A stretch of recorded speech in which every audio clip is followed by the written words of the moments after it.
మీ GIET ఇప్పుడు GGUగా మారింది. 2000కు పైగా ప్లేస్మెంట్స్, IPM, KPMG వంటి సంస్థలతో ఇంటిగ్రేటెడ్ కోర్సులు. UPSC కోచింగ్, అడ్మిషన్లు ఓపెన్. చిన్న సాధారణమైనటువంటి కుటుంబం నుంచి వచ్చిన ఒక నార్మల్ పర్సన్ వెడ్మా బొజ్జు పటేల్ గారు ఒక నియోజకవర్గాన్ని ఆయన రిప్రజెంట్ చేస్తున్నారు. నా జన్మనిచ్చిన తల్లిదండ్రుల సాక్షిగా, మేము నమ్మేటువంటి జంగుబాయి దేవుని సాక్షిగా ప్రతి విషయాన్ని కూడా నిజమే చెప్తానని ఈ తరపు తెలియజేస్తాను.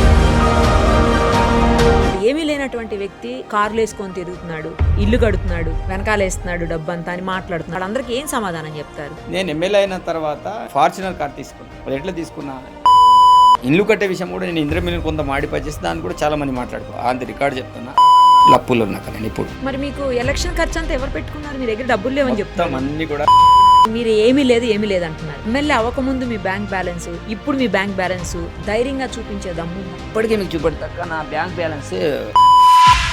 పేపర్ బాయ్ గా కూడా పనిచేశారని ఇంటి నుంచి కూడా ఏం డబ్బులు ఇచ్చే పరిస్థితి లేనప్పుడు పేపర్ బాయ్ పనిచేసే పరిస్థితులు ఉన్నాయి. మాది స్టార్టింగ్ లో నాకు పుట్టిన తర్వాత కూడా బాగా అనుభవం ఉంది. గడ్డి గుడిసె తర్వాత పెంకుటిల్లు ఇచ్చారు, ఇందిరమ్మ ఇల్లు ఇచ్చారు. కానీ గ్రేట్, ఇందిరమ్మ ఇంటి నుంచి మీరు ఈ రోజు ఇందిరమ్మ ఇల్లు ఇచ్చే స్థాయికి వచ్చారు. అవునా? మన డెమోక్రసీ, ప్రజాస్వామ్యం ఎంత గొప్పదో, ఎంత అందమైనదో కొంతమందిని చూసినప్పుడు అనిపిస్తూ ఉంటుంది. నిజంగా చట్టసభలకు వెళ్లాలంటే చాలా విద్యార్హతలు ఉండాలి, పెద్ద పెద్ద జాబులు చేసి ఉండాలి, చాలా సంవత్సరాల పాటు రాజకీయాల్లో ఉండాలి, లేదా రాజకీయ కుటుంబాల నుంచి వచ్చినటువంటి అనుభవం ఉండాలి, లేదంటే ఫైనాన్షియల్గా పెద్ద బ్యాక్గ్రౌండ్ ఉండాలి.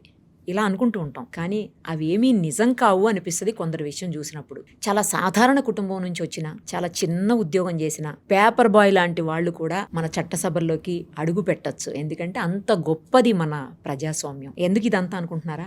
ఇప్పుడు నేను మీకు పరిచయం చేయబోయేటువంటి ఎమ్మెల్యే గారు ఆఫ్కోర్స్ చాలా మందికి తెలుసు, చాలా మందికి తెలియకపోవచ్చు. ఆయన ఒక చిన్న సాధారణమైనటువంటి కుటుంబం నుంచి వచ్చిన ఒక నార్మల్ పర్సన్. కానీ ఈరోజు ఒక నియోజకవర్గాన్ని ఆయన రిప్రజెంట్ చేస్తున్నారు కాంగ్రెస్ పార్టీ తరఫున. ఆయనే వెడ్మా బొజ్జు పటేల్ గారు. ప్రస్తుతం మనతో పాటు ఉన్నారు. ఆయన ఎక్కడంటే ఖానాపూర్, నిర్మల్కి సంబంధించినటువంటి డిస్ట్రిక్ట్. అక్కడ ఆయన ఎమ్మెల్యేగా ఫస్ట్ టైం 2023లో కాంగ్రెస్ పార్టీ తరఫున గెలుపొందారు. మనం ఎదురుగుండా ఉన్నారు. ఒక్కసారి ఆయనతో మాట్లాడేద్దాం. నమస్తే అండి. నమస్తే. ఫస్ట్ మీరు నాకు ఇప్పుడు ఒక ఓత్ చేయాలి. ఏంటంటే మీరు చెప్పే ప్రతి మాట కూడా నిజమే చెప్తున్నాను అని. నార్మల్గా మీ ఓతింగ్ ఉంటుంది, ఎమ్మెల్యే ఓతింగ్ ఉంటుంది. అదే టైప్లో మీరు ఒక ఓత్ ఇవ్వండి ఇప్పుడు నాకు. నేను చెప్పే ప్రతి మాట నిజమే చెప్తున్నా, ఏ ఒక్కటి కూడా అబద్ధం చెప్పను అని చెప్పి ఓత్ చేయండి. ఆ తర్వాత మాట్లాడుకుందాం. తప్పకుండా అక్క. నా జన్మనిచ్చిన తల్లిదండ్రుల సాక్షిగా, మేము నమ్మేటువంటి జంగుబాయి దేవుని సాక్షిగా ప్రతి విషయాన్ని కూడా నిజమే చెప్తానని ఈ తనకు తెలియజేస్తాను. మీరు ప్రామిస్ చేయాలి ఇలా పెట్టి నాకు కంపల్సరీ. ఓకే, ప్రామిస్ చేస్తున్నా. ఏ విషయమైనా అది నిజమే చెప్తానని మాటిస్తున్నా. Right, very good, super. First of all congratulations. మీలాంటి వాళ్ళని చూడడము, ఇంటర్వ్యూ చేయడం నాకు చాలా హ్యాపీగా అనిపిస్తుంది. ఎందుకంటే ఒక నార్మల్ కుటుంబం నుంచి అసలు ఇది సాధ్యమా? ఎందుకంటే ఫైనాన్షియల్గా బ్యాక్గ్రౌండ్ లేదు, తర్వాత పొలిటికల్గా బ్యాక్గ్రౌండ్ లేదు అంటే పెద్ద ఫ్యామిలీస్ నుంచి వచ్చిన వ్యక్తి కాదు, పెద్ద సామాజిక వర్గానికి సంబంధించిన వ్యక్తి కాదు. బట్ అయినా కూడా మీలాంటి వాళ్ళకి సీట్ ఇచ్చిన వాళ్ళు గ్రేట్. నిజానికి గెలిపించిన జనం అంతకంటే గ్రేట్. ఇలాంటి అవకాశాన్ని ఇచ్చినటువంటి మన రాజ్యాంగం కానీ, లేకపోతే మన ప్రజాస్వామ్య వ్యవస్థ కానీ ఇంకా గ్రేట్. అవునా కదా? అవును. ఎలా అనిపిస్తుంది ఫస్ట్ టైం ఎమ్మెల్యేగా మీరు చట్టసభల్లోకి అడుగు పెట్టినప్పుడు? మీ ఫీలింగ్ ఏంటి? ఫస్ట్ ఫీలింగ్ ఏంటి చెప్పండి. చట్టసభలో అడుగు పెట్టినప్పుడు దానికి మించిన ఆనందం ఇంకొకటి లేదు. ఎందుకంటే మా లాంటి వాళ్ళు చట్టసభల్లో అవడం చాలా అరుదు. నేను ఈ రోజులు కూడా కళల్లో కూడా నేను ఊహించలే. బట్ రాజకీయాలు వద్దాం అనేది ఒక ఆలోచన ఉండే. నా యొక్క ఫస్ట్ రాజకీయాల వల్ల రావాలనే ఆలోచన కేవలం నేను ఒక లోకల్ ఎక్కడైతే నా టౌన్ ఉట్టూరు ఉందో అక్కడ నుంచి నా రాజకీయ ప్రస్థానాన్ని స్టార్ట్ చేద్దామని అనుకున్నా. మరి ఆ రోజుల్లో గౌరవ ముఖ్యమంత్రి గారు PCC హోదాలో ఉండే. మరి తనకి కలిసిన తర్వాత సరే ఏదో ఒక పార్టీలో ఉండాలనే ఆలోచనతో కాంగ్రెస్ పార్టీలో జాయిన్ అయిన తర్వాత మరి ఆ యొక్క నియోజకవర్గంలో నేను ఉద్యమకారుడిగా కాబట్టి మొత్తం నియోజకవర్గం అంతా తిరగడం అవన్నీ చేయడం. తర్వాత 2021లో కాంగ్రెస్ పార్టీలో జాయిన్ అయినా 2023 2 సంవత్సరాలు నాకు టైం ఉంది. ఆ 2 సంవత్సరాల్లో నియోజకవర్గం అంతా కూడా చుట్టేసి ప్రత్యేకించి రేవంత్ అన్న గారు నాకు ప్రత్యేక గుర్తింపు ఇచ్చేసి టికెట్ ఇవ్వడం అది జరిగింది. టికెట్ ఇచ్చిన తర్వాత, గెలిచిన తర్వాత ఆ రోజు ఏదైతే కౌంటింగ్ జరిగే రోజు కూడా బట్ కాన్ఫిడెన్స్ నాకు చాలా ఎక్కువ. అంటే బలంగా నేను నమ్మిన ఎంత తేడా లేకున్నా 5,000 తోటైనా గెలుస్తానని అనుకున్నా. నేను అనుకున్న లక్ష్యానికి చేరుకున్నాక ఎల్లా హోటల్ ఉండి ఆ రోజుల్లో క్యాంప్ రావడం, దాని తర్వాత డిసెంబర్ 9న సోనియా గాంధీ జన్మదినం రోజు మా ప్రమాణ స్వీకారం చేయడం, డిసెంబర్ 7న ముఖ్యమంత్రి గారు ఎల్బీ స్టేడియంలో ప్రమాణ స్వీకారం చేయడం, ఆ రోజుల్లో అది చెప్పరాని ఆనందం హద్దులు లేవు. అంతేనా? రైట్.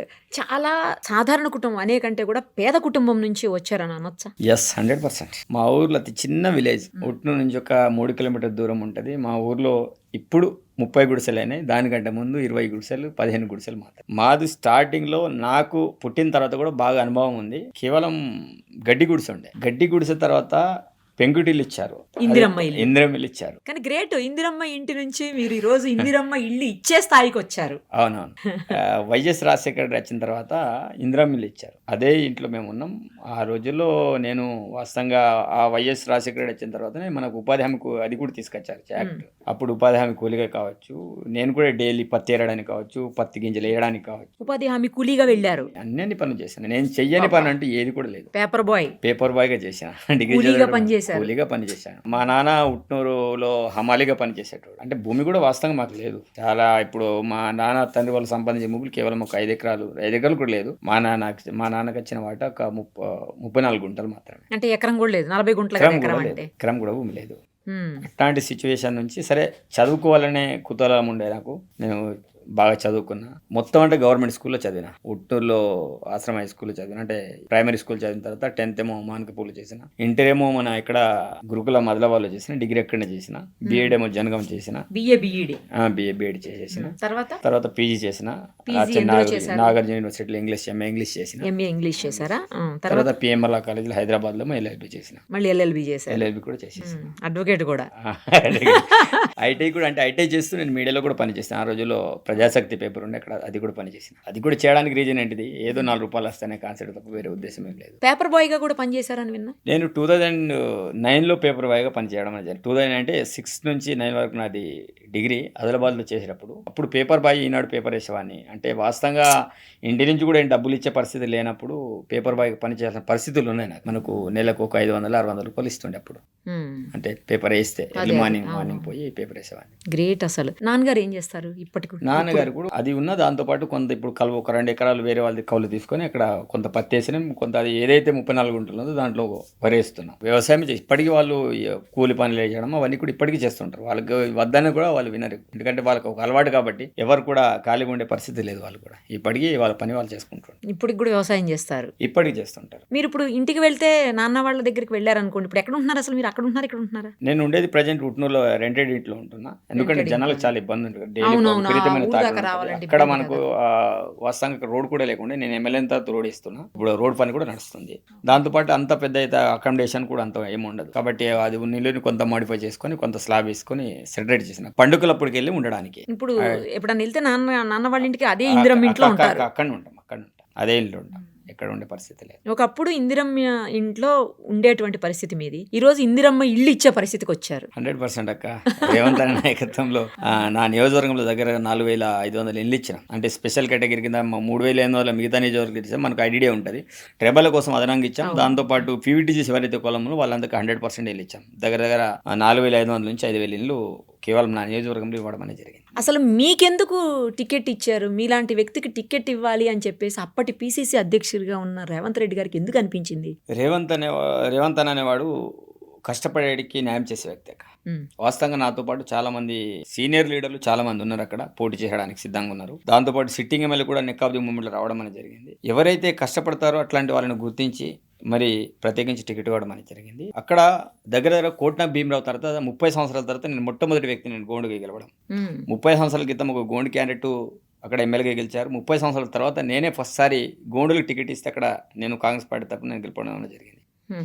అంటే ఆ కష్టం అంత ఇంత కాదు. ఆ రోజుల్లో ఆర్థికంగా నాకు అనేక రకాల ఇబ్బందులు ఉన్నాయి. బట్ ఆర్థికంగా ఇబ్బందులు ఉన్నప్పటికీ కూడా ఎప్పుడైతే కాంగ్రెస్ పార్టీలో జాయిన్ అయిన తర్వాత 306 బూత్లు, ఇప్పుడు కొన్ని బూత్లు పెరిగాయి, 300, ఇప్పుడు 8 అయినాయి. 306 బూత్లలో కూడా ప్రతి బూత్లో కూడా నేను కమిటీలను ఫామ్ చేసుకొని కమిటీలు వేసుకొని మెంబర్షిప్లో కూడా అత్యధిక మెంబర్షిప్ ఆ పార్లమెంట్ పదవిలో చేయడం అనేది జరిగింది. నాకంటే సీనియర్స్ చాలా మంది ఉండే. అప్పుడు మహేశ్వర్ రెడ్డి కూడా కాంగ్రెస్ పార్టీలో ఉన్నారు.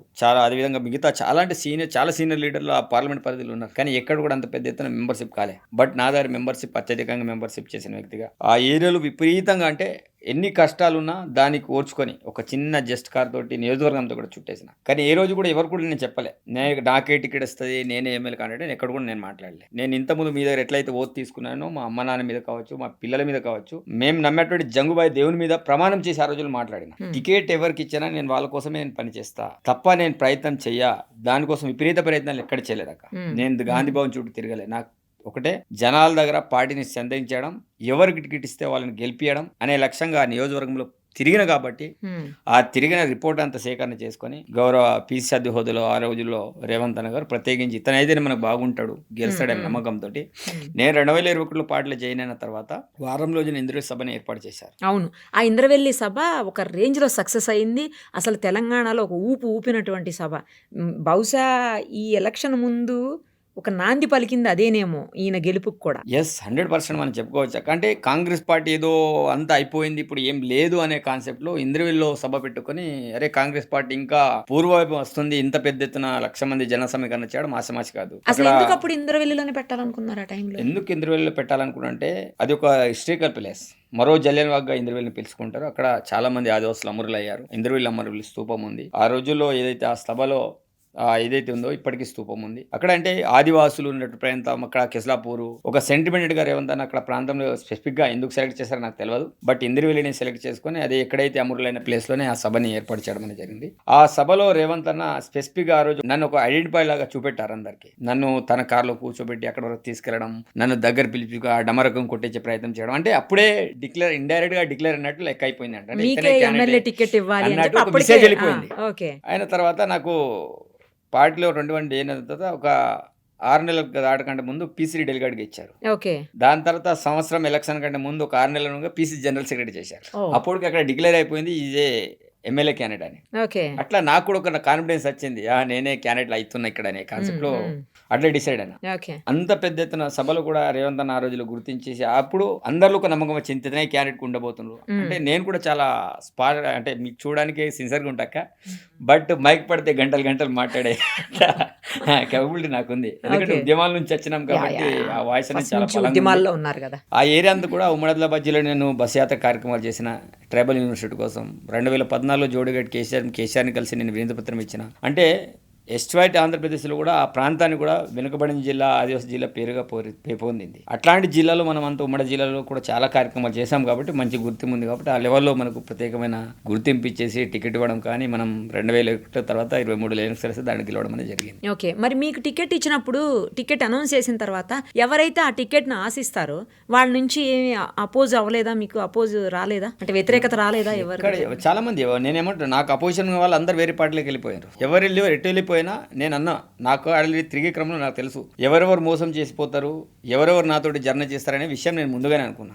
ఎవరు నాతోటి తిరిగినా వీడు ఎప్పుడైనా నన్ను వెన్నుపోటీ పొడిచేటోళ్ళని నేను ముందే గ్రహించుకున్నా. వాళ్ళని పక్కన పెట్టుకుని నా యొక్క ఏదైతే కోర్ టీం ఉందో ఆ కోర్ టీంని పర్ఫెక్ట్గా తయారు చేసుకున్నా. నేను అనుకున్న లక్ష్యాన్ని నేను నిజంగా ఎంత కాన్ఫిడెన్స్ తోటి ఉన్నానంటే, నాకు అపోజిషన్ వాళ్ళు ఎంత ఆశామాషి వ్యక్తులు కాదు. ఒకటి కోట్లాది డబ్బులున్న వ్యక్తులు. జాన్సన్ నాయక్ అనేవాడు ఏదో అమెరికాలో కంపెనీలో, అది దేవుడికేగా ఎక్కడేమో నాకు తెలియదు, కేటీఆర్ క్లాస్మేట్ అని అతను ఒకరు. దాంతోపాటు ఉమ్మడి ఆదిలాబాద్ జిల్లాలో మంచి పేరు పొందిన వ్యక్తి ఇప్పుడు చనిపోండు కీర్తిశేషులు రాతో రమేష్ గారు. ధీటైన వ్యక్తి, జిల్లా పరిషత్ చైర్మన్గా చేశారు, పార్లమెంటు మెంబర్గా చేశారు, ఎమ్మెల్యే చేశారు, వారు భారీ ఎమ్మెల్యేగా చేసింది. అప్పుడు చంద్రబాబు హయాంలో బాగా పెద్ద ప్యూలిట్ బోర్డు సభ్యుడిగా చాలా పేరు పొందిన వ్యక్తి.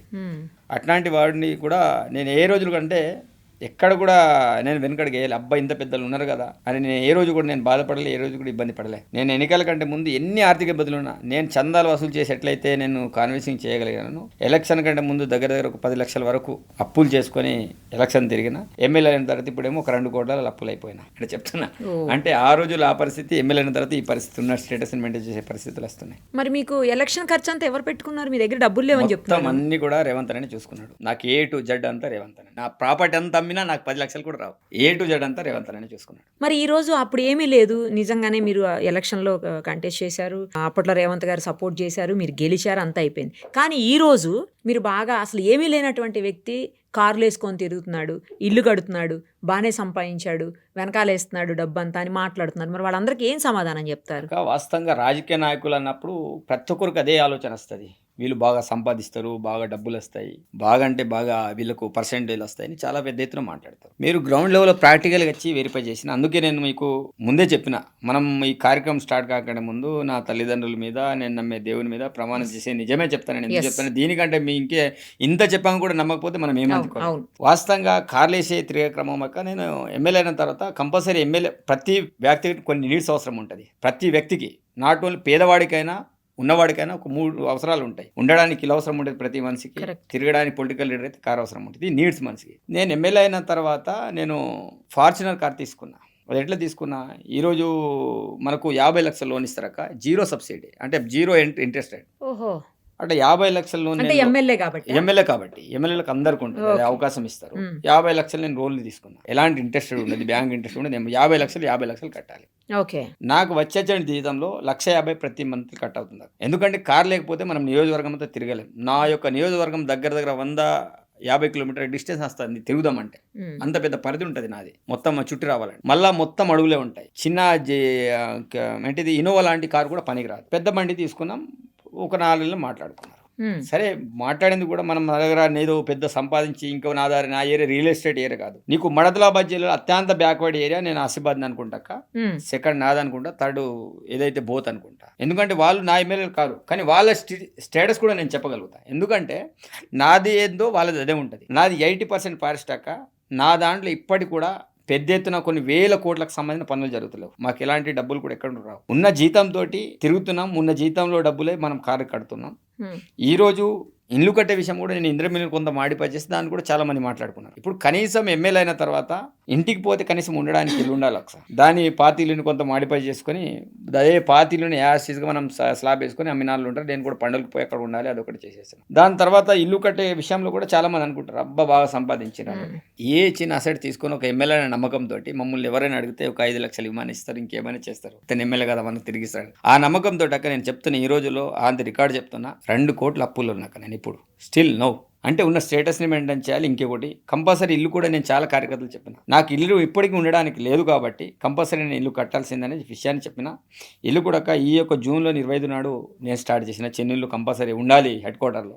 ఎన్ని రోజులు మనం కిరాయి అయితే ఉంటాం, ఇంటి వాళ్ళు కూడా అడుగుతారు కదా. ఇంకొకటి మాకేముంది, మా మేడం తోటి లోన్ లేపే అవకాశం ఉంది. ఆమెకు ఒక 40-50 లక్షలు ఆమెతో నేను లోన్ లేపి గవర్నమెంట్ ఎంప్లాయ్ ఆమె కూడా. టీచర్. ఇప్పుడు ఏమైనా కొన్ని సోర్సులు ఉంటాయి, కానీ ఏమనుకుంటారంటే జనాలు ప్రతి పొలిటికల్ లీడర్ని నెగిటివ్ థింకింగ్లో ఆలోచిస్తారు. అందరు పొలిటికల్ లీడర్ అట్లాంటి వాళ్ళు ఉన్నారు. నాలాంటి వాళ్ళైతే ఇంకా తెలుసు. ఉద్యమాల నుంచి వచ్చిన ఎవడవాడైతుంటారు, దానికి పేపర్ వాల్యూ తెలుసు, ఎంత కష్టాల నుంచి వచ్చిన వాళ్ళు తెలుసు. చాలా మంది మాజీ ఎమ్మెల్యేలను చాలా మందిని చూస్తాం మనం పేపర్లో. సరే, కొందరికి అంటే పాతతరం వాళ్ళు ఇంకా అట్లనే ఉండాలనుకుంటారు. కొంతమంది ఇప్పుడు మేము కొంత జనరేషన్ కొంత బెటర్గా ఉండాలనుకుంటాం. ఇప్పుడు జనాన్ని బట్టి మనం కొంత సెటరైట్ అయితే కొంత ఇల్లు కావచ్చు, తిరగడానికి కావచ్చు అని పెట్టాల్సి ఉంటుంది. మినిమం నీడ్స్ అని మనిషికి అనేవాడు. బట్ ఇట్లాంటి ప్రతిదాన్ని చూసి కూడా అబ్బా బాగా సంపాదించారు, బాగా ఇక పెద్ద కార్ తోటి తిరుగుతారు, పెద్ద ఇల్లు కడుతున్నాడు, నడుస్తుంటుంది. పొలిటికల్ లీడర్లు అందరు నెగిటివ్ ఉంటుంది అక్క. బట్ నా నియోజకవర్గం అంతా కూడా 80% ఫారెస్ట్ ఏరియా ఉంటుంది అక్క. నా దగ్గర ఎలాంటి పెద్ద కాంట్రాక్ట్ పనులు జరిగాయి, ఇంకేం జరిగాయి మీకు తెలుసు. రాష్ట్ర ఆర్థిక పరిస్థితులు తెలుసు. ఏం చేసినా మేము ఇప్పుడు సంపాదించే పరిస్థితులు మేము లేము. ముఖ్యంగా నా ఏరియాలో ఇంకో రియల్ ఎస్టేట్ దందాలు కావచ్చు, ఇంకేం అవి కూడా లేవు. అంటే బాగా ఇప్పుడు హెడ్ క్వార్టర్స్లో ఏముంటుంది, మిగతా రియల్ ఎస్టేట్ దందాలు ఉంటాయి, దాంతో ఏమైనా సెటిల్మెంట్తో డబ్బులు వస్తాయి అంటారు. నా ఏరియా అంతా కూడా మొత్తం schedule area, plain area, Kadem Khanapur area.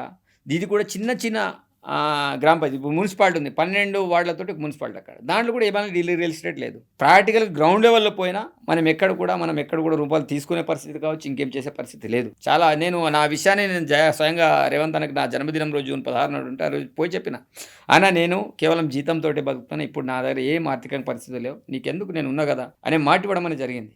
కాబట్టి అందుకే నేను చెప్తున్నా, అందరి ఎమ్మెల్యేలాగా ప్రతి ఎమ్మెల్యే అట్లని ఉండటం కూడా తప్పు. ఇది అంతా ప్రొపగండా చేసేది బీజేపీ వాళ్ళు కావచ్చు, బీఆర్ఎస్ వాళ్ళు కూడా చేస్తున్నారు. వాళ్ళు చేయడంలో తప్పు లేదు. రైట్. మరి మీరు ఏమీ లేదు అంటున్నారు. ఎమ్మెల్యే అవ్వకముందు మీ బ్యాంక్ బ్యాలెన్స్, ఇప్పుడు మీ బ్యాంక్ బ్యాలెన్స్ ధైర్యంగా చూపించే దమ్ముందా? ఇప్పటికే మీకు చూపెడతాక నా బ్యాంక్ బ్యాలెన్స్, ఎందుకంటే నాకు ఉన్నాయి 2 అకౌంట్లు. ఎందుకంటే ఇది కూడా తెలవాలి. అంటే చాలామంది అనుకుంటారు కదా, ఇప్పుడు మీరు దీన్ని మనము ఏంటిది బ్యాంకులో పోయి వెరిఫై చేసేసిన దాన్ని చెప్తారు. ఏంటిది నాకు ఎన్నికల కంటే ముందు నాకు ఒకటే అకౌంట్ ఉంది. ఆ అకౌంట్లో ఇప్పటికీ నేను ఎమ్మెల్యే అయిన తర్వాత దాంట్లో ఇప్పుడు దాంతో నాకేం పనే లేదు కదా, దాంట్లో ఇప్పటికాక 0 బ్యాలెన్స్. అంటే ఎవరు నమ్మరు. నువ్వు ఇంకా మా అమ్మ నాన్న అందరి అకౌంట్లో వెరిఫై చేయొచ్చు. నెంబర్ 2 ఇంకో అకౌంట్ ఉంటుంది. ఎమ్మెల్యే అయిన తర్వాత మాకు ఇక్కడనే అకౌంట్ తీసేది ఉంటుంది అక్కడ మా శాలరీ అకౌంట్. దాంట్లో ఇప్పుడు 25,000 ఉన్నాయి అక్క. 25,000. ఇది నేను ఇప్పటికీ నా నా నా యొక్క డిజిల్ అంతా కూడా కేవలం ఇదే అకౌంట్లో నేను యూజ్ చేస్తాను. నాకు బినామీలు కావచ్చు ఇంకేం కానీ ఏం కూడా ఎంత మైక్రో లెవెల్లో వెరిఫై చేసినా మనకి ఎక్కడికి దొరకదు. అంటే ఎన్నికల కంటే ముందు నా స్టేటస్ ఏంటిది, నేను ఎట్లా ఎమ్మెల్యే కావాలనుకున్నానో ఇక్కడ పార్టీని స్ట్రెంథెన్ చేయడానికి అప్పులు చేసుకొని చేసిన. ఎమ్మెల్యే అయిన తర్వాత మీకు నా అప్పులు కూడా చెప్పిన. దగ్గర ఏ చిన్న అసెట్ తీసుకుందామని కూడా 10 మంది నేను అడిగి మనం తీసుకునే పరిస్థితి ఉంటుంది. అదైతే వెనక ఇది భవిష్యత్తులో మాకు ఉపయోగపడుతుంది అంటే ఎవరిని అడిగి మాట్లాడి చెప్పే పరిస్థితి ఉంటుంది. ఇప్పుడు మా మేడం జీతం నేను ముడతలేను అంతే. ఎన్నికల కంటే ముందు ఆమె జీతం అంతా డ్రై, నేను 100% నేను పడుకున్నాను. అది కూడా చెప్తున్నా. ఆమెకు వచ్చే జీతం 45,000. నిజంగా ఎంత 45,000 మొత్తం కేవలం ఇంటికి వాడుకునే డబ్బులు పక్కన పెట్టాక టోటల్ డబ్బులు అంతా నేను వాడుకున్నా. ఇప్పుడు నేను ఎమ్మెల్యే అయిన తర్వాత ఆమె అకౌంట్ నేను ముడతలేను. ఉన్న ప్యాడ్ చెప్తున్నా. మనం ఎంత నిజాయితీగా పనిచేసినా రాజకీయ నాయకులను ఎవరు నమ్మరు కాదు. క్లారిటీ అదైతే నిజం. పోడు భూముల కోసం చాలా పోరాటం చేసినట్టున్నారు మీరు అప్పట్లో కదండి? అవును. అది ఏమన్నా ఒక కొలిక్కి వచ్చిందా? ఇప్పటికీ అలా నడుస్తూనే ఉందా? ఇప్పటికాక పోడు భూములు గతంలో వైఎస్ రాజశేఖర రెడ్డి ఇచ్చినప్పుడు చాలా మందికి ఫటాలు ఇవ్వడం అనేది జరిగింది. అది కేసీఆర్ హయాంలో చాలా మందికి ఇస్తారని చాలా మంది అనుకున్నారు. బట్ ఇవ్వలేకపోయారు. ఇప్పుడు మన గవర్నమెంట్ వచ్చిన తర్వాత కూడా ఇంకా దానికి ఇంకా కంక్లూజన్కి రాలే. బట్ పోడు సమస్య అనేది ఇంకా తీవ్రంగానే ఉంది. ఇంకా చాలా మందికి పోడు పట్టాలు రావాలి. పోడు సమస్య ఎక్కడ కూడా పెద్ద ఎత్తున ఇది అయితే లేవు. కానీ ప్రధానంగా అటవీ ప్రాంతంలో రోడ్లు వేసే క్రమంలో కావచ్చు, దాంతోపాటు మిగతా ఇంకేంటిది ఇల్లు కట్టించే క్రమంలో కావచ్చు, చాలా సమస్యలు ఉన్నాయి. అటవీ సమస్యలే చాలా తీవ్రంగా ఉంది. నేనైతే అటవీ శాఖ అధికారులను చాలా రకాలుగా హెచ్చరికలు జారీ చేసిన. చాలా నేను వైల్డ్ లైఫ్ బోర్డు మెంబర్గా కూడా చాలా మీటింగ్లలో కూడా రివ్యూ మీటింగ్లో కూడా చాలా సీరియస్గా నేను చెప్పడం అనేది జరిగింది. అంటే కొత్త నిబంధనలను సృష్టించుకొని చాలామందిని ఇబ్బంది పెడుతున్నారు. ఇల్లు కట్టనివ్వకుండా చేయడం, సీసీ రోడ్లు ఏమి కూడా చేయడం, మనకు ప్రభుత్వ సంబంధించిన డెవలప్మెంట్ విషయంలో ఎక్కడ కూడా కనీసం ఇసుకని తీసుకురాకపోవడం, చాలా రకాల హెరాస్మెంట్ అయితే చాలా విపరీతంగా ఉంది. కాబట్టి ఈ విషయంలో పోడు సంబంధించిన అంశం కావచ్చు, పోడుతో పాటు మిగతా కొన్ని సమస్యలు అయితే బాగా తీవ్రంగా ఉన్నాయి. ఓకే, ఇందిరమ్మ ఇల్లు కూడా ఒక 500 ఇళ్ల వరకు ఏదో నిర్మాణం ఆగిపోయింది, అటవీ శాఖ అధికారులు ఆపించారు అని విన్నాము. మొత్తం ఇందిరమ్మ నిర్మాణం ఆగిపోయినాయి. మరి ఎందుకు అది ఇప్పుడు ఎప్పుడు వాళ్ళు చెప్పేది ఏంటిదంటే వైల్డ్ లైఫ్ బోర్డు యాక్ట్ ప్రకారం ఇక్కడ ఇల్లు కట్టరాదని వాళ్ళు మాట్లాడతారు. As a wild life board act ఉండొచ్చు, ఇంకా ఆర్ఓఫేర్ యాక్ట్ ఉండొచ్చు. ఎవరైతే కమ్యూనిటీ రైట్స్ కింద వాళ్ళకు కూడా రైట్స్ ఉన్నాయక్క. ఇల్లు కట్టచ్చు, గుడి కట్టచ్చు, రోడ్ వేయచ్చు, అన్నీ ఉన్నాయి. బట్ ఇప్పటికి నేను చెప్తున్న వాళ్ళని ఫారెస్ట్ వాళ్ళని ఛాలెంజ్ చేస్తున్నా. ఎక్కడైనా ఇల్లు కట్టకూడదని ఎక్కడైనా స్పెసిఫిక్గా వాళ్ళ యాక్ట్లో ఉందంటే వాళ్ళు ఒక కాగితం కూడా చూపెట్టలేరు. కానీ వాంటెడ్లీ హెరాస్మెంట్ అయితే విపరీతమైన హెరాస్మెంట్ నడుస్తుంది. ఏమైనా ఉంటే మాకు పై నుంచి బాగా కేంద్రం నుంచి ప్రెషర్ ఉంది, వైల్డ్ లైఫ్ పులిని కాపాడాలి. కనీసం పులుల మీద ఉన్న ప్రేమ కనీసం మనుషుల మీద కూడా లేదు. చాలా మందిని హెరాస్మెంట్ చేస్తున్నారు. అంటే ఈ చిన్న విషయంలో ఇప్పటికీ నా నియోజకవర్గం దగ్గర 13 విలేజ్లలో కరెంట్ లేదు. ఇప్పటికీ కరెంట్ లేదు. వేసిన కరెంట్ తీసేశారు. అంటే గ్రామాలు వీళ్ళ టైగర్ జోన్ కంటే ముందు ఏర్పడిన గ్రామాలు, కొన్ని దశాబ్ద కాలాలు ఉంటున్న గ్రామాలు, అలాంటి గ్రామాలకి ఇప్పటికీ అల్లంపల్లికి రోడ్ లేదు. అది లోపల పోతే రెవెన్యూ గ్రామం, ఇప్పటికీ రెవెన్యూ గ్రామం ఇస్లాంపూర్, ఇప్పటికీ రోడ్ లేదు. అంటే థిక్ ఫారెస్ట్ లోపల కొన్ని విలేజెస్ ఉన్నాయి, కొన్ని హ్యాబిటేషన్స్ ఉన్నాయి. అట్లాంటి గ్రామాలకి ఇప్పుడు రోడ్ లేని గ్రామాలు ఉన్నాయి, కరెంట్ లేని గ్రామాలు. ఇప్పుడు ధర్మజిపేట కావచ్చు, మిద్దెచింత కావచ్చు, రాగిదుప్ప కావచ్చు, కొన్ని లోపల ఇంటర్వ్యూ వెళ్ళి ఇప్పటికీ కరెంట్ లేని గ్రామాలు ఉన్నాయి. ఓట్లు ఉన్నాయా వాళ్ళకి? ఓట్లు ఉన్నాయి, అన్నీ ఉన్నాయి. మేము ఏమంటున్నాం ఆ విషయంలో మొన్న నేనైతే స్వయంగా కలెక్టర్ని పట్టుకొని దగ్గర 150 కిలోమీటర్లు కలెక్టర్ నేను స్వయంగా ఇద్దరం మేము 2 వీలర్లు మొత్తం అంతా అడవంతా కూడా తిరిగినాం. అంటే ఆ గ్రామాల్లో స్వయంగా వెళ్ళి చూసేసినాం. అంటే నేను ఏమంటున్నా, అటవీ శాఖ వాళ్ళని రిహాబిలిటేషన్ చేస్తారా, వాళ్ళని నచ్చజెప్పి రిహాబిలిటేషన్ చేసి వాళ్ళకి అన్ని వసతులైనా కల్పించాలి. లేదా ఉన్న ప్లేస్లో తాగునీరు కావచ్చు, సీసీ కావచ్చు, రోడ్లు కావచ్చు, ఇల్లు కావచ్చు కట్టించే ప్రయత్నం అని చేయాలి. వాళ్ళు అది చేస్తలేరు, ఇది చేస్తలేరు. వాళ్ళు డెవలప్మెంట్ చేయనిస్తలేరు, యాజ్ వెల్ యాజ్ వాళ్ళని బయటకు తీసుకొచ్చే ప్రయత్నం కూడా చేస్తలేరు. దీంతో ఏమవుతుంది, వాళ్ళు 2 రకాలుగా చేయడంతో ఇప్పుడు మేము ప్రజల ఓట్లతో గెలిచినాం. వాళ్ళకు ఒక నమ్మకం, విశ్వాసం ఉంది. కాంగ్రెస్ అంటే ఒక అభిమానం అందరికీ ఉంది. ఆ రోజులు పొడి బొమ్మలు ఇచ్చింది కాంగ్రెస్ పార్టీ, ఇంద్రములు ఇచ్చింది కాంగ్రెస్ పార్టీ. ఆ రోజుల నుంచి మళ్ళీ వస్తే ఇప్పుడే మళ్ళీ ఇంద్ర ఇచ్చే కార్యక్రమాన్ని మేము స్టార్ట్ చేసాం. వాళ్ళు ఇల్లు వచ్చినాయి, మంచి స్లాబ్ ఇల్లు అనుకుని వాళ్ళు కట్టడానికి ప్రయత్నం చేస్తే వీళ్ళు పోయి అడ్డుకుంటున్నారు, కేసులు పెడుతున్నారు, ఇబ్బంది పెడుతున్నారు. మీరు ఈ విషయంలో మంత్రుల్ని, ఎమ్మెల్యేలని, సీఎం గారికి అందరికీ చెప్పినట్టు ఒక్కసారి కాదు, ఇప్పుడు 10 సార్లు నేను చెప్పడం అనేది జరిగింది. సీఎం గారు కూడా మనం చెప్పడం అనేది సరే దానికి పెట్టేసుకొని ఏదో షేలు చేద్దాం అంటే పైనుంచి చెప్పేది అంటే దగ్గర 140 మంది మీద క్రిమినల్ కేసులు అయిన అటవీ శాఖ వాళ్ళ మీద. అందుకే పైనుంచి కేంద్రం నుంచి బాగా ఒత్తిడి ఉందనే విషయాన్ని చెప్తుంది. ఏ ఒత్తిడి ఉన్నా ఈరోజు వాళ్ళ పరిస్థితి ఏం కావాలి, ఒత్తిడి ఉన్నా ఏదో ఒకటి సొల్యూషన్ అయితే కావాలి కదా. సరే వాళ్ళని కట్టనీయకపోతే బయటనే తీసుకురావాలి. అందుకే చాలా సందర్భాలు నేను చాలా అవుట్రైడ్గా నేను విషయంలో నేను ఒకటే చెప్తున్నా, నేను అధికార పార్టీలో ఉండి అధికార పార్టీకి నేను వ్యతిరేకం కాదు. కానీ ఏదైతే ఫారెస్ట్ వాళ్ళు చేస్తున్న ఆగడాలని మాత్రం నేను భరిస్తలేను. వాళ్ళకి ఎప్పుడైనా నేను వ్యతిరేకంగానే ఉంటాను. ఎందుకంటే జనాలకి అసౌకర్యం కలిగినప్పుడు దాని మీద నేను స్పందించకపోతే అది మంచిది కాదని అనేక సందర్భాలు మాట్లాడుతూ అనేక సందర్భాలు హెచ్చరికలు కూడా జారీ చేస్తున్నాను. ఈ Kawal tiger reserve forest area అది ఏంది, అది ఇష్యూ? అదే అక్క, కవ్వాల్ టైగర్ జోన్ అంతా కూడా మొత్తం నా దగ్గరనే. నేను ఉన్న గ్రామాలన్నీ కూడా మొత్తం ఇంక్లూడింగ్ నా చెప్పాలంటే 100% నా నియోజకవర్గంతో కవ్వాల్ టైగర్ జోన్ ఉంది. ఒక్క మండలి కూడా మిగలదు యాక్చువల్లీ. దీనిలో ఎకో సొసైటీ జోన్ ఏరియాని వాళ్ళు డిక్లేర్ చేశారు. దానికి సంబంధించిన లెటర్ కూడా ఈ రోజు నేను ప్రిపేర్ చేయడం అనేది జరిగింది. అదైనా తొందరగా ఇచ్చేయండి. కనీసం రెవెన్యూ గోదావరి దగ్గర నుంచి కూడా ఇసుక తీసుకెళ్లే పరిస్థితి లేదు. ఈ రోజు నా దగ్గర జనరంలో పోయినసారి అయితే సోషల్ బైకాట్ చేస్తామనే పరిస్థితికి వచ్చింది ఫారెస్ట్ వాళ్ళని. ఆ సిచ్యువేషన్ నుంచి నేను ఫారెస్ట్ వాళ్ళని నేను కాపాడాను. అట్లా సోషల్ బైకాట్ చేయడం వాళ్ళని మంచిది కాదు. అరే వాళ్ళు రెవెన్యూ నుంచి మేము తీసుకొచ్చిన వాళ్ళు మమ్మల్ని అడ్డుకుంటున్నారని వాళ్ళు వాదన. ఇప్పుడు జనరల్గా ఎవరైనా చూడడానికి అనిపిస్తే కదా, అది ఫారెస్ట్ కాదు రెవెన్యూ నుంచి తీసుకొస్తే ఫారెస్ట్ వాళ్ళకి ఏంటి ఇబ్బంది? రెవెన్యూ నుంచి తీసుకురా ఏమంటారు, అది బఫర్ జోన్లో వస్తుంది అంటారు. బఫర్ జోన్ అక్కడ ఫారెస్ట్ రెవెన్యూ 100% రెవెన్యూ. అందుకే దానికి ఏదైతే ఈసీజెడ్ అనేది వాళ్ళు జోన్ ఏర్పాటు చేశారో దాన్ని కేంద్రానికి పంపుతామన్నారు. కేంద్రం మీద పెండింగ్లు ఉంది. అది కాకపోవడంతో మేము ప్రజాప్రతినిధులుగా అక్కడ పోయి జనాలతో పాటు మేము కూడా అగెనిస్ట్గా మాట్లాడే పరిస్థితి వస్తుంది. మరి సదర్మట్ ప్రాజెక్టు ఇష్యూ ఏంటి, అది ఎందుకు ఆగిపోయింది? సదర్మట్ ఇనాగ్రేట్ చేయమక్క, ప్రాబ్లం ఏం లేదు. సదర్మట్ ఆల్రెడీ చాలా రోజుల నుంచి పెండింగ్ ఉండే. గౌరవ ముఖ్యమంత్రి వచ్చిన తర్వాత ఉత్తమ్ కుమార్ రెడ్డి గారు చెప్పిన తర్వాత దానికి ఏదైతే మినిమం మిగతా రిపేర్స్ అని ఉండే అవన్నీ చేసేసినాం. సదర్మట్ని గౌరవ ముఖ్యమంత్రి తెచ్చి ఇనాగ్రేట్ కూడా చేయడం అనేది జరిగింది. ఇప్పుడు నా నియోజకవర్గం ఏంటిదంటే ఆ రోజుల్లో వాస్తవంగా సదర్మట్ కట్టాల్సింది కానాపూర్, దానికి నిర్మల్ కాన్స్టిట్యూన్సీలు తీసుకుపోయి కట్టేయడం అనేది జరిగింది. అంటే ఆ రోజులో మంత్రులుగా అన్ని వాళ్ళు నడిచినాయి కాబట్టి అక్కడ చేశారు. వాస్తవంగా కట్టాల్సింది మా దగ్గర. ఈరోజు అక్కడ నుంచి మాకు నీళ్ళు రావాలంటే కంపల్సరీ స్పెషల్గా ఒక 7 కిలోమీటర్ల కెనాల్ కావాలి. 7 మీటర్ల కెనాల్ కావాలంటే మొత్తం అక్కడ కూడా మళ్ళీ ఫారెస్ట్ ఏరియా ఉంది. ఫారెస్ట్ వాళ్ళు అనుమతులు ఇస్తారు. దానికి ఆల్టర్నేట్గా మేము చేసాం, గోదావరిలోని ఒక వైపున మనం కొన్ని ఎక్కడెక్కడైతే రైట్ సైడ్కి వాటర్ వెళ్తుందో అక్కడక్కడ వాల్స్ కట్టి ఆ వాటర్ని బేడంపల్లి వరకు తీసుకొద్దామని ప్రయత్నం అనేది అది ప్రపోజల్స్ తయారు చేయడం అనేది జరిగింది. కాబట్టి సదర్మట్ తోటి ఎలాంటి ప్రాబ్లం లేదు. ఇప్పుడు గిరిజనుల మీద రెగ్యులర్గా ఫారెస్ట్ ఆఫీసర్స్ చేసేటువంటి దాడులు మీరు ఎమ్మెల్యే అయిన తర్వాత కూడా కొనసాగుతూనే ఉన్నాయి, అవి ఆగట్లేవు అని అంటున్నారు. మీరు ఎందుకు మరి ఊరుకుంటున్నారు? నేనేమంటున్నా, అది జరుగుతూనే ఉంది. నేను ఎక్కడ కూడా ఊకోవడం లేదు. మనిషికి ఓపిక ఉన్న రోజులు ఓపికతోటి ఉంటారు.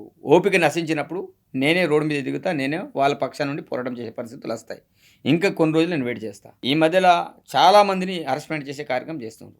ఈ మధ్యలో ఒకవేళ మార్పు రాకపోతే ఏజ్ ఎమ్మెల్యేగా ఆ ప్రాంత వాసిగా తప్పకుండా అటవీ శాఖ అగరేసిగా నేనే ఉద్యమాన్ని కార్యాచరణ స్టార్ట్ చేస్తాను. దాంట్లో ఎలాంటి సందేహం లేదు. ఇప్పటికీ చాలా ప్రాంతాల్లో మౌలిక సదుపాయాలు లేనటువంటి పరిస్థితి ఉంది. అసలు మొత్తం మీ కాన్స్టిట్యుయెన్సీలో ఎంత మేరకు ఈ అటవీ ప్రాంతము లేకపోతే గిరిజనులు నివాసం ఉండే ప్రాంతాలు ఉన్నాయి చెప్పండి? ఇప్పటికి నా ఏరియా అంతా కూడా మొత్తం ఆదివాసీ ప్రాంతాలే. నాన్ ట్రైబల్స్ ఉన్నారు, ట్రైబల్స్ మొత్తం అంతా కూడా హ్యాబిటేషన్ అంతా మ్యాక్సిమంగా 80 కాదు 90 మనం 100% అనుకున్నా తప్పు లేదు.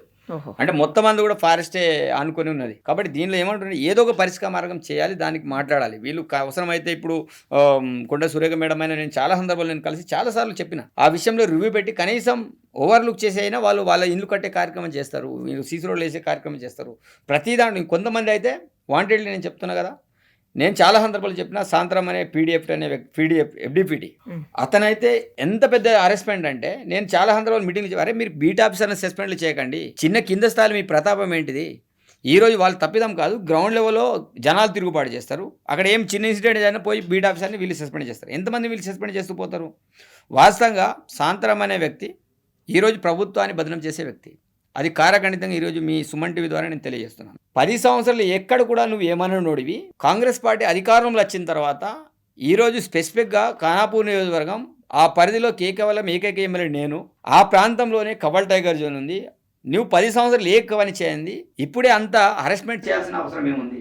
ఈరోజు బీడాకులు ఏరితే పోయి వాళ్ళ మీద కేసులు పెడతారు, సైకిల్ తీసుకుపోయి ఫారెస్ట్ ఆఫీస్లో పెడతారు. ఇప్పటికీ మీరు అన్ని రేంజ్ ఆఫీసులో చూడండి, ప్రతి రేంజ్లో 5, 10 ఇట్లా ట్రాక్టర్లు ఇప్పటికీ మా వాళ్ళు ఉన్నాయి. ఇప్పుడు చాలామంది ట్రాక్టర్లు ఇప్పుడు కేజీవీల తోటి వ్యవసాయ పనులు చేయాలి, ట్రాక్టర్లు ఏమో ఫారెస్ట్ ఆఫీసులు ఉంటాయి. వట్టి ఎంటీ ట్రాక్టర్ బయటికి వెళ్ళినా తీసుకుపోయి వీళ్ళు ఇసుకకి వెళ్తున్నారని ఫారెస్ట్ ఆఫీస్లో పెడుతున్నారు. ఇంత పెద్ద అరెస్ట్మెంట్ చేసినప్పుడు మరి మేమేం చేసుకోవాలి? నేను అందుకే చెప్తున్నా, శాంతరామ్ అనే వ్యక్తి పక్కా బీఆర్ఎస్ కోవట్ అని నేను అనుకుంటున్నా. ఈరోజు ప్రభుత్వాన్ని బదనం చేయడం నంబర్ 1 పాత్ర ఉంది.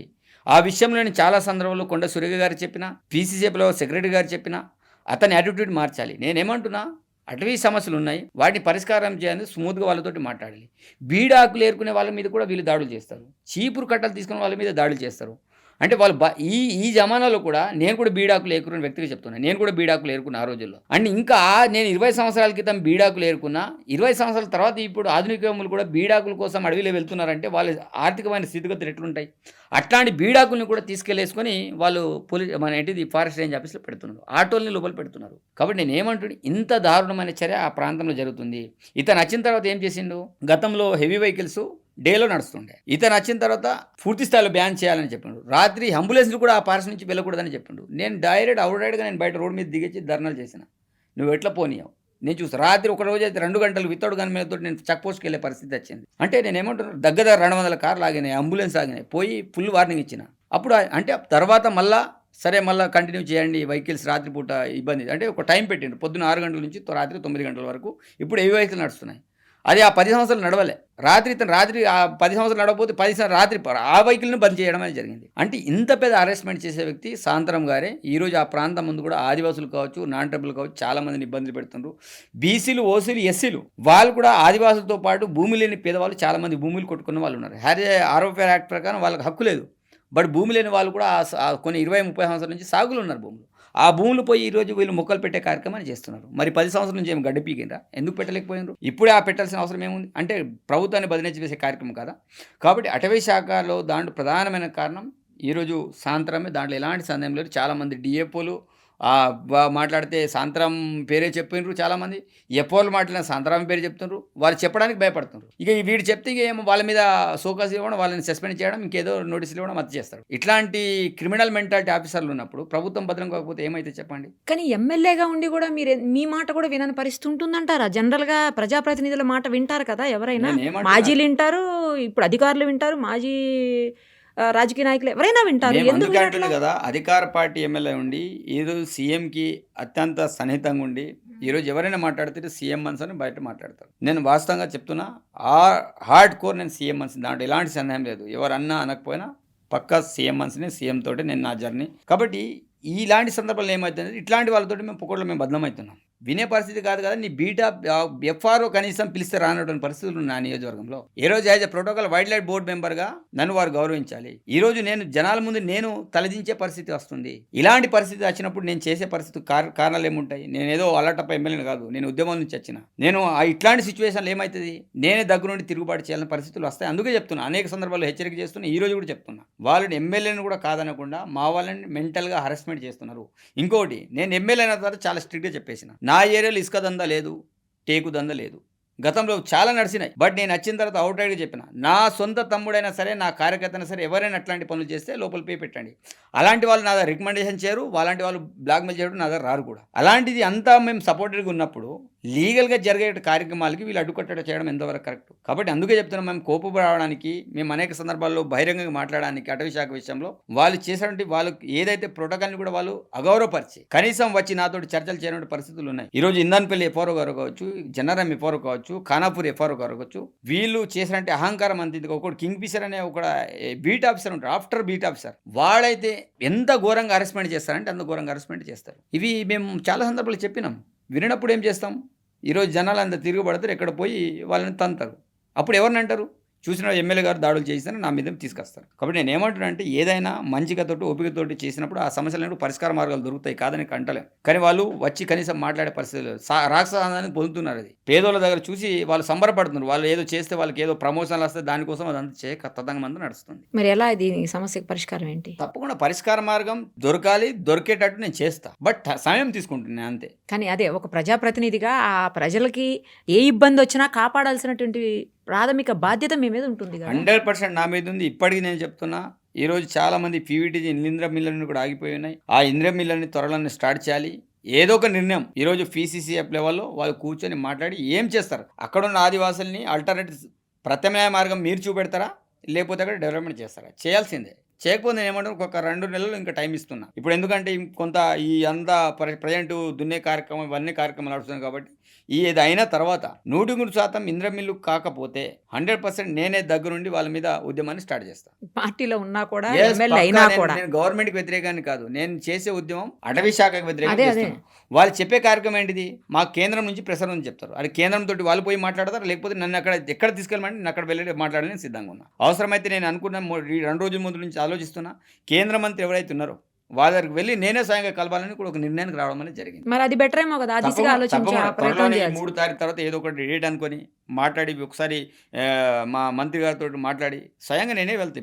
ఇప్పుడు ఓపిక నాకంతా నశించింది. అటవీ అంటేనే నాకంతా ఇక లేదు, ఇక ఓపిక లేదు నాకు. ఇప్పుడు నేను ఒక 2.5 సంవత్సరాల నుంచి అక్కడ మినిమం 1.5 year నుంచి నేను వాళ్ళతో కొట్లాట చేస్తాను. ఆగే పరిస్థితి లేదు, తప్పకుండా ఏదో చేసే పరిస్థితి వస్తుంది. మీరు అసలు చాలా చిన్న ఏజ్ లో ఎమ్మెల్యే అయ్యారు. మనిషి కూడా చూడడానికి చాలా షార్ట్ ఉన్నారు. ఎంత మీ హైట్? అయితే నేనంతా ఇది చేయలేదక్క, చేయలేదా? నేను చూసుకున్నామని. కానీ అంటే ప్రజలకి వెళ్ళినప్పుడు మీరు ఎలా నమ్మించగలిగారు? వాళ్ళని కొత్తగా వచ్చారు, అప్పుడే రాజకీయాల్లోకి, పెద్దగా అనుభవం లేదు, ఏమీ తెలియదు. మరి అలాంటి వ్యక్తి మీరు ఎలా నమ్మించగలిగారు అసలు? అంటే పొట్టోడు గట్టోడు అని చెప్పి నన్ను ఎట్లా నమ్మించగలిగారు? మీ దగ్గర ఇప్పుడు ఎట్లయితే నిజాలు చెప్పానో అదే రకంగా ఆ రోజుల్లో కూడా నిజాలే నేను చెప్పిన. ఒక ధనికులకి ఒక పేదవాడికి మధ్య యుద్ధం జరుగుతుంది. మీరు పేదోళ్ళ పక్షాన్ని ఉంటారా, ధనికుల వైపు ఉంటారా? 34 గుంటల భూమి ఉన్నోడు ఒకవైపు, 200 కోట్లు ఉన్నోరు మరోవైపు, కోట్ల ఆస్తులు మరోవైపు. వాళ్ళ పక్షాన్ని ఉంటారు, ఇట పక్షాన్ని ఉంటారని జనాల్ని బాగా నమ్మించగలిగిన. ఉన్న నిజాలు చెప్పిన, మా తల్లిదండ్రుల నేపథ్యం చెప్పిన, ఒక పేదవాడి ఉన్న వాస్తవాలు అన్ని కూడా నిజం చెప్తూ పోయినా. ఈ నిజాలు చెప్పిన కాబట్టి ఇట్లాంటి పేదవాళ్ళు వస్తేనే మనకు సమస్యలకు పరిష్కార మార్గం దొరుకుతాయని వాళ్ళు నమ్ముకున్నారు. ఈ రోజు ఒక పేద ఎమ్మెల్యేగా క్షేత్రస్థాయి ఎమ్మెల్యే అయిన తర్వాత ఏ ఒక్క రోజు కూడా నేను రెస్ట్లో లేను. 24/7 నేను తిరుగుతూనే ఉంటా. నాకు ఇంటికాడ ఉంటేనే బోర్. ఒక 2 రోజుల నుంచి హైదరాబాద్లో వచ్చి ఉంటే నాకు పిచ్చిలేస్తుంది. అక్కడ పోతే తిరగడం అలవాటు నాకు, జనాల దగ్గర వెళ్ళడం కావచ్చు, అదంతా చేయడం అలవాటు నాకు. కాబట్టి నేను ఏ రోజు కూడా రెస్ట్ లేకుండా జనాల దగ్గర ఉంటా. కాబట్టి నేనైతే అనుకుంటున్నా ఈ యొక్క 2.5 సంవత్సరాలు నేను ఏమేమి చేయాలో టార్గెట్ పెట్టుకుని అవన్నీ పనులు అయితే పూర్తి చేసిన. ఇంకా మిగతా పీరియడ్ ఏదైతే 100% నా ఏరియాలో సమస్యలన్నీ కూడా పూర్తి చేస్తాను. ఏమున్నాయి ఇంకా మీ ఏరియాలో? అంటే మీ ఈ 2.5 3 ఏళ్లలో మీరు చేయగలిగిన ఏమున్నాయి? లాస్ట్ ఇయర్ ఎట్లాగో ఎలక్షన్ టైం ఉంటుంది, మళ్ళీ 1.5-2 years చెప్పాలంటే. అవునవును, నేను ఇప్పటికీ చేయాల్సింది ఇది వాస్తవంగా కడెం ప్రాజెక్ట్ ప్రధానమైన సమస్య. ఎన్నికల కంటే ముందు హాట్ టాపిక్ ఉంది. అదంటే తెగిపోయే ప్రమాదం ఉండి దాని అంతా మనం రిపేర్లు చేయించడం అంతా ఇప్పుడు ఎలాంటి ప్రాబ్లం లేదు, సేఫ్ జోన్ అయిపోయింది. నియోజకవర్గ హెడ్ క్వార్టర్లో ఒక మంచి పరిశ్రమ ఏర్పాటు చేయడం కావచ్చు. అందుకే మొన్న రీసెంట్లీ కొంత మాట్లాడుకొని ఒక ఆయిల్ పామ్ ఫ్యాక్టరీ ఏర్పాటు చేయాలని అనుకుంటున్నాను. దాంతోపాటు ఒక అడ్వాన్స్ టెక్నాలజీ సెంటర్ ఖానాపూర్లో ఏర్పాటు చేయాలి, ఒక డిగ్రీ కళాశాల ఏర్పాటు చేయాలి. దాంతోపాటు ప్రతి మండల్ హెడ్ క్వార్టర్లో ఒక మంచి లైబ్రరీలను ఏర్పాటు చేయాలి చదువుకోని యువత కోసం. అదేవిధంగా ముఖ్యంగా రోడ్లు కావచ్చు, ఎక్కడైతే టౌన్ లిమిట్స్ ఉన్నాయో, ఉట్నూరు కావచ్చు, ఇంద్రవెల్లి కావచ్చు, కడెం కావచ్చు, ఖానాపూర్ కావచ్చు, పెంబి కావచ్చు, దస్తూర్ కావచ్చు, జనరం టౌన్ లిమిట్స్ అక్క ఇప్పటికీ డెవలప్మెంట్ లేదు. ఆ 10 సంవత్సరాలు ఎక్కడ కూడా డెవలప్మెంట్ చేయలేదు. ఇప్పుడు టౌన్ లిమిట్స్లో ఒక బ్యూటిఫికేషన్ తయారు చేయాలి. అంటే జనాలు చూడడానికి విజిబిలిటీ బాగుండాలి, రోడ్లు అంతా విస్తారంగా ఉండాలి. ప్రధానంగా దాంతోపాటు నేను హ్యామ్ రోడ్లను కూడా పెద్ద ఎత్తున శాంక్షన్ చేయడం అనేది జరిగింది. ఇప్పుడు ఖానాపూర్ నుంచి బెల్లల వరకు, తర్లపాడు నుంచి మొదలుకుంటే మనం ఖానాపూర్ ఒక 20-25 కిలోమీటర్ల రోడ్ ఉంటుంది. అదేవిధంగా ఉట్నూరులో టౌన్ లిమిట్స్లో రోడ్లు లేవు, చిన్న రోడ్స్ ఉంటాయి. అవన్నీ కూడా రోడ్ మొన్న హ్యామ్లో మొత్తం అన్ని కూడా మంజూరు చేయించడం అనేది జరిగింది. ఇవన్నీ కూడా డెవలప్మెంట్స్ ఉన్నాయి. అదేవిధంగా మన ప్రాంతంలో నా యొక్క జీవిత లక్ష్యం గిరిజన యూనివర్సిటీని ఏర్పాటు చేయాలి. ఆ విషయాన్ని అనేక సందర్భాల్లో సీఎం గారికి చెప్పిన. ఎప్పుడైతే ఆ ప్రాంతంలో విశ్వవిద్యాలయం వస్తుందో ఉమ్మడి ఆదిలాబాద్ జిల్లాకు ఒక మంచి పేరు వస్తుంది. వాస్తవంగా నీకు నిజామాబాద్లో యూనివర్సిటీ ఉంటుంది, కరీంనగర్లో యూనివర్సిటీ ఉంటుంది, నువ్వు ఎక్కడ పోయినా యూనివర్సిటీలు ఉన్నాయి. బట్ ఉమ్మడి ఆదిలాబాద్ జిల్లాలో యూనివర్సిటీ లేవు. 2014 కేసీఆర్ జోడి గారి చెప్పిన యూనివర్సిటీ ఇస్తామని చెప్పినారు, మాట తప్పినరు. మరి ఇప్పుడు మా హయాంలో మా గౌరవ ముఖ్యమంత్రి ఆదివాసులు అంటే అభిమాన, ఉమ్మడి ఆదిలాబాద్ జిల్లాను ఒక ఇష్టంగా అభిమానించే మా ముఖ్యమంత్రి గారు మరి అనేక సందర్భాలు ఆదిలాబాద్ వచ్చినప్పుడు కూడా చెప్పారు, యూనివర్సిటీని ఏర్పాటు చేద్దాం, కంపల్సరీ ఇంద్రవెల్లి అయితే బాగుంటుందని అనేక సందర్భాలు మాట్లాడమని జరిగింది. మరి ల్యాండ్ లొకేషన్ అంతా కూడా మనం ఉట్నూరులో గతంలో ప్రపోజల్ పంపించడం జరిగింది. ఉట్నూరులో మనకు వాళ్ళ దగ్గర 300 ఎకరాల ల్యాండ్ ఉంది. అక్కడ యూనివర్సిటీ కోసం స్ట్రాంగ్గా మాట్లాడతా యూనివర్సిటీ సాధించిన ప్రధానమైన లక్ష్యం అది ఉంది. ఓకే, ఇవన్నీ మీరు 1.5 year లోపల కంప్లీట్ చేయాలి. ఎందుకంటే లాస్ట్ 6 months 1 year ఇంకా ఎలక్షన్ ఇయరే ఉంటుంది, ఏం చేయడానికి కూడా ఉండదు. 100% 1 year లోపలనే మ్యాక్సిమంగా చేసేస్తాం. ఇప్పుడు అనుకున్న అయితే మ్యాక్సిమంగా నా ఏరియాలో అయితే గతం కంటే 10 సంవత్సరాలు చేయండి. మనం ఈ 2.5 సంవత్సరాలు చాలా విలేజ్లలో రిహాబిటేషన్లో రోడ్లు కావచ్చు, సీసీ రోడ్లు కావచ్చు, డ్రైనేజ్ కావచ్చు, మిగతా యాక్టివిటీస్ అంతా కూడా చేసాం. మేము ఏదైతే పెట్టినప్పుడు ఇంద్రవెల్లి సభలో అక్కడ కూడా దగ్గర ₹1 కోటి మంజూరు చేసి, అంటే దాని ఒక మంచి స్మృతివనంగా ఏర్పాటు చేయడం జరిగింది. కెస్లాపూర్కి 22 కోట్లు మంజూరు చేశాం. అంటే ఎక్కడైతే టూరిజం ప్లేస్లు ఉన్నాయి అక్కడ కూడా మొత్తం కూడా డెవలప్మెంట్ చేయాలని ఒక లక్ష్యంతో ఉన్నాం. ఖానాపూర్ యొక్క మున్సిపాలిటీని కూడా ఒక అందంగా తీర్చిదిద్దాలనే ఆలోచనతో మరి ఒక 15 కోట్లు మంజూరు చేసినాం. రోడ్ పనులు నడుస్తున్నాయి, దాంతోపాటు అమృత్ కింద పనులు నడుస్తున్నాయి. అదేవిధంగా మళ్ళా మొన్న గౌరవ ముఖ్యమంత్రి గారు 20 కోట్లు మంజూరు చేయాలంటే దాన్ని కూడా ముఖ్యమంత్రి గారు ఒప్పుకోవడం జరిగింది. టౌన్ లిమిట్స్లో మున్సిపాలిటీలో కూడా మంచి డెవలప్మెంట్, మిగతా ఇన్ఫ్రాస్ట్రక్చర్ అంతా కూడా. ఈ రోజు కూడా వైద్య విషయంలో ఈ రోజు మీటింగ్ ఉంది. ఈ రోజు కొన్ని ప్రపోజల్స్ అన్ని కూడా తయారు చేస్తున్నాం. ఉట్నూరులో హాస్పిటల్ కావచ్చు, ఖానాపూర్ హాస్పిటల్, కడెం కావచ్చు, పెంబి, దస్తూర్బాద్, జన్నారం, ఇవన్నీ కూడా ఒక ప్రణాళికబద్ధంగా, అంటే కనీసం సరే ఎలక్షన్ టైం వరకు కనీసం పనులైనా నడుస్తుంటాయి. బట్ ఇనాగ్రేషన్ మాత్రం ఇప్పుడే చేసి పనులు కూడా స్టార్ట్ చేసే ప్రయత్నంలో ఉన్నాం. మీరు ఇందాక ఒక మాట అన్నారు, ఇక్కడ ఉండాలనిపించట్లేదు, నాకు ఊరే గుర్తొస్తుంది, అక్కడే బాగుంటుంది తిరుగుతూ ఉంటే జనాల మధ్యన. అది నిజం. ఎందుకంటే అక్కడ ఉన్నటువంటి ఆ పచ్చటి వాతావరణం కావచ్చు, ఆ స్వచ్ఛమైన మనుషులు, స్వచ్ఛమైన గాలి, అది ఇక్కడెక్కడ ఉండదు, అక్కడే బాగుంటుంది. మీ దగ్గర అంటే మీ సాంప్రదాయం ప్రకారం ఆదివాసీల్లో నాగోబా అని ఒక డాన్స్, ఏదో ఒక నృత్యం చేస్తారు మీరు. ఎప్పుడు చేస్తారు అది? దండారి. ఇప్పుడు ఆల్రెడీ మనకు 4 months ఉంటుంది అక్కడ. 4 months అంటే అప్పుడు వాళ్ళందరూ కూడా ఇప్పుడు అయ్యారు. దీపావళికి వారం రోజుల ముందు గుస్సాడీలు అవుతారు.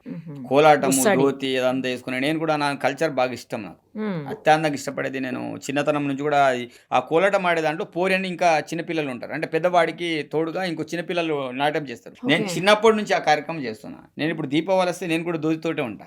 ఆ వారం రోజులంతా కూడా దోతితోటే కోలాటం ఆడడం అవన్నీ కూడా నేను చేస్తూ ఉంటా. ఇప్పటికి మనం అది మర్చిపోలే. అది చాలా పవిత్రంగా మేము పూజిస్తాం ఆ దేవుణ్ణి. గుస్సాడి నృత్యం. గుస్సాడి ఆ రోజులో ఇందిరాగాంధీ హయాంలో కనకరాజు అని పద్మశ్రీ అవార్డు వచ్చింది మా ఆదివాసి మార్వాయి నుంచి. వారికి కూడా మొన్న పద్మశ్రీ అవార్డు ఇచ్చారు ఒక సంవత్సరం క్రితం. అంటే అదే సేమ్ అదే గుస్సాడి విషయంలోనే. అదే మనకు చాలా పవిత్రమైనది. సో ఈసారి ఆ నాగోబా డాన్స్, ఈ గుస్సాడి నృత్యం ఇవన్నీ చేసేటప్పుడు కంపల్సరీ మాకు చెప్పండి, మేము కూడా వస్తాం. వెలగమక పోయినసారి నేను అంటే ఎమ్మెల్యే అయిన తర్వాత కూడా నా స్వయంగా నేను ఎక్కడైతే ఉట్నూళ్ళు ఉంటానో అక్కడ ఒక 2-3 విలేజ్లను పిలిపించి నేనే దండరి కార్యక్రమం ఏర్పరచడం అనేది జరిగింది. ఈసారి కూడా మనం అనుకుంటున్నాం. బట్ అక్కడే చూస్తా 100%. బట్ నా ఏరియా అంతా ఎక్కడెక్కడైతే కార్యక్రమాలు ఉన్నాయో 100% మీరు రావాలని కోరుకుంటున్నా. ఇప్పటికీ కల్చర్ బతుకుందంటే మనం ఆదివాసులు మనం చూడగలుగుతాం. అంటే మిగతా వాళ్ళు అంత నియమ నిష్ఠలతో పాటిస్తే నాకు తెలియదు. బట్ ఆదివాసులు ఇప్పటికక్క ఏ కార్యక్రమం చేసినా ఎంతో పవిత్రంగా, చెప్పులు లేకుండా, నూనె కూడా వాళ్ళే స్వయంగా తయారు చేసుకుని, నువ్వుల నూనె అయినా గానుగు నూనె అయినా వాళ్ళు ఏదైతే ఇప్పుడు పాత సాంప్రదాయం ప్రకారం చేయడము అన్ని కూడా స్వయంగా మేము తయారు చేసినవి. కేవలం ఆ రోజులు అయితే కేవలం ఉప్పు కోసం బయటకు వెళ్ళేటోళ్ళు షాప్లో. పసుపు అయినా, నీకు ఏ కారమైనా, ఇంటికి పెరట్లో మిరపకాయలని వాడుకోవడం, అంటే అంత పవిత్రంగా ఇప్పుడు ఈ రోజుల్లో కూడా మనం అదే మా వాళ్ళు దేవుల దగ్గర పాటిస్తారు. కాబట్టి మీకు ఇప్పటికీ కల్చర్ ఇంకా విజయం చెప్పాలంటే ఖమ్మం, వరంగల్ ఆ ప్రాంతంలో ఇప్పుడు కోయలంతా తెలుగు మాట్లాడతారు.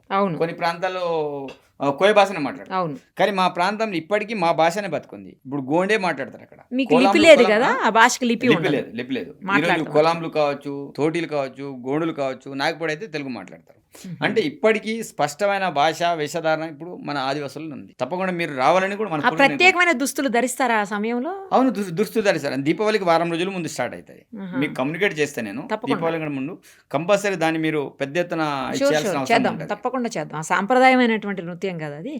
రైట్. ఇక రేవంత్ రెడ్డి గారు రీసెంట్ గా అన్నారు, జై జవాన్, జై కిసాన్, జై యువ అని చెప్పేసి. యువకులు 21 సంవత్సరాల నుంచి అసలు పోటీ చెయ్యాలి, ఎమ్మెల్యేలుగా కావాలి అంటూ ఆయన పిలుపునిచ్చారు. జంజీలకి ఎక్కువ ఇంపార్టెన్స్ ఇస్తున్నట్టు అనిపిస్తుంది సీఎం గారు. తప్పకుండా దేశ భవిష్యత్తు యువత మీద డిపెండ్ అయి ఉన్నది. సీఎం గారు ఒక పర్ఫెక్ట్ విజన్ తోటి వెళ్తారు. ఏదో అలాటప్పగా సీఎం గారు చాలా స్పష్టమైన విజన్ తోటి వెళ్తారు. ఏదైనా ఒక లక్ష్యం పెట్టుకుని నేను ఎన్ని సంవత్సరాలు ఇది చేయాలి, ఒక లక్ష్యాలను పెట్టుకుని అతను నడుస్తారు. కాబట్టి భవిష్యత్తుకి యువతనే అవసరం. కాబట్టి ఈరోజు వారి యొక్క లక్ష్యం ఏంటిది? 21 సంవత్సరాలకి చట్టసభలు ఎందుకు రాకూడదు? ఈరోజు చాలామంది మిగతా దేశాలకు కావచ్చు, ఎక్కడెక్కడ చాలామందికి అవకాశాలు ఉన్నాయి, ఇక్కడ కూడా రావాలి. అందుకే ఆగస్టులో నేను అసెంబ్లీ పెడతా, అక్కడనే తీర్మానం చేస్తా, కేంద్రాన్ని పంపిస్తానని మాట చెప్పడం అనేది జరిగింది. తప్పకుండా నేను కూడా ఒక యువకునిగా నేను కోరేది ఒకటే, తప్పకుండా జనరేషన్ వచ్చినప్పుడు వాళ్ళ కొత్త ఆలోచన విధానం ఉంటుంది. కాబట్టి కొత్త యువతరానికి అవకాశాలు ఇవ్వాలి. తప్పకుండా వాళ్ళందరూ కూడా రాజకీయాలు రావాలి. చట్టసభలు వచ్చినప్పుడు ఆ సమస్యను ఎట్లా పరిష్కారం చేయాలో దీంట్లో పోయినప్పుడు మనకు తెలుస్తుంది. వాస్తవంగా చట్టసభలు అంటే నేను నిజంగా ఫస్ట్ సారి ఎమ్మెల్యేని కాబట్టి ఏముంటుందిలే మనం అనుకున్నాం. బట్ ఈ రోజు లోపల పోయిన తర్వాత తెలుస్తుంది, అరే ఇదే దేవాలయం. ఈరోజు ప్రతి రాష్ట్రానికి దేవాలయాలు అసెంబ్లీలే. ఎందుకంటే దానిలోని ప్రతి ఏ చిన్న నిర్ణయం జరిగినా అందులోనే నిర్ణయాలు జరుగుతాయి. బయట ఎక్కడ హోటల్లోనే ఇంకెక్కడ పడితే అక్కడ నిర్ణయాలు జరిగాయి, ఫామ్ హౌస్లో నిర్ణయాలు జరిగాయి. ఈరోజు చట్టసభల్లో వెళ్ళేసి స్పష్టంగా ఈరోజు ప్రతిదీ ఏ చిన్న మాడిఫికేషన్ జరగాలన్నా చట్టసభలో జరుగుతుంది. కాబట్టి చట్టసభల్లో వెళ్ళి ఆ ప్రాంతాలకు సంబంధించిన వాయిస్ని లేవనైతే యువత ఈరోజు బయటికి రావాల్సిన అవసరం ఉంటుంది. కాబట్టి ఈరోజు తప్పకుండా యూత్ని అయితే మేము కంపల్సరీ సీఎం గారు తీసుకున్న నిర్ణయాన్ని మేము అభినందిస్తున్నాం. తప్పకుండా అది భవిష్యత్తులో అమలు కావాలని కూడా కోరుకుంటున్నాం. ఆల్ ది వెరీ బెస్ట్ అండి. తప్పకుండా మీరు రాబోయే రోజుల్లో మీరు ఏవేవైతే అక్కడ డ్రీమ్ ప్రాజెక్ట్స్ అనుకుంటున్నారో చెయ్యాలి ఖచ్చితంగా అని మాట ఇచ్చారు, అవి చెయ్యాలని అనుకుంటున్నారు, అవన్నీ కంప్లీట్ కావాలని, అలాగే మీ ఏదైతే సాంప్రదాయ నృత్యం ఉందో ఆ కార్యక్రమం జరిగేటప్పుడు 100% మాకు ఇన్ఫార్మ్ చేయాలని కోరుకుంటూ థ్యాంక్ యూ సో మచ్.